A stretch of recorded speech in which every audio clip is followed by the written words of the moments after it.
Last spring, the nation was taken by storm when news of a new virus hit the United States. People were forced to evacuate jobs, social gatherings were canceled, and college students midway through semester were forced to go back home. Right when like everything started to happen, we were just having our homecoming.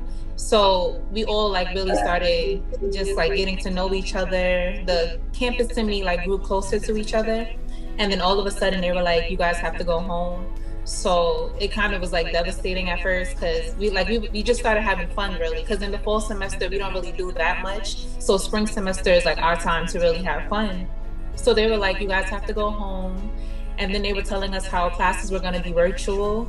For me, it wasn't that bad because I had previously the summer before taken summer classes. So I was used to having classes online, but I know a lot of people who struggle, like including my friends, because they didn't have the same access to laptops and computers. So it was kind of hard for a lot of people to do the classes online. And during that semester, I had a lab class too. So we had to learn how to do virtual labs. Just everything became virtual. So it was tricky at first, but I feel that everybody is used to it now. So it's not as bad anymore. College life and HBCU life specifically really took a turn in a direction that no one ever saw coming. I mean, campuses across the country were shaken up. I transferred from Xavier University, Louisiana, and there the COVID experience was similar to kind of what the others described.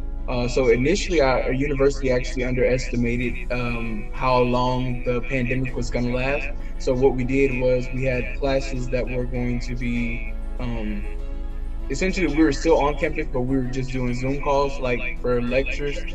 And then they were like, oh, no, just kidding. Like, y'all actually have to go home. But they did it such short notice. And it was the same day that she said, I remember it was a Friday, March 20th. They were like, all right, y'all got to go.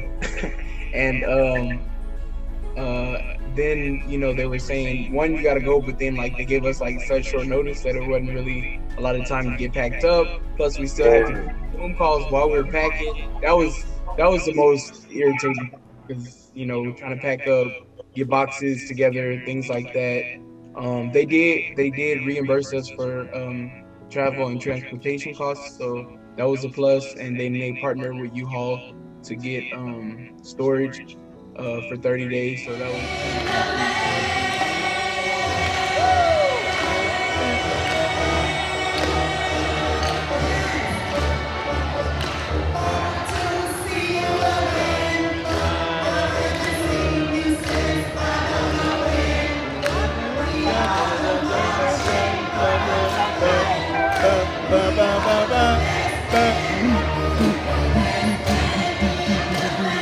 We got this like email around like March 20th something saying that you have less than 24 hours to get your stuff and move off the campus.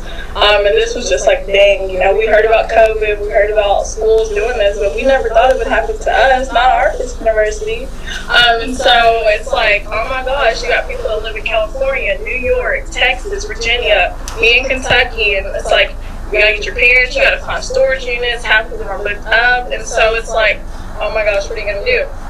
So, you know, everyone's evacuated, less than 24 hours, calling parents, families, everyone is in distress and distraught.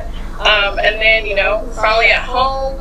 And then after that, we continue classes and stuff, go with finals. And then it's like the conversation died down, but we're still in like, you know, shock of us having to leave campus. And so then we get back around August, and they did like a hybrid model where, you know, the freshmen come first and then the sophomores and juniors and seniors. And so that was very different. And then I'll talk a little bit more about that. And then like interaction between students and even teachers and faculty, staff, everyone, campus life is dead. And then with all the restrictions and whatnot, it's like, I don't know if the campus life will ever be the same, especially when COVID is still prolonged and whatnot. I feel like it just really hit campus life real hard. That was my thing. We're all patiently waiting to get back to the days of this, of HBCU homecomings, close socialization, and everything else in between. But until then, stay tuned for part 2.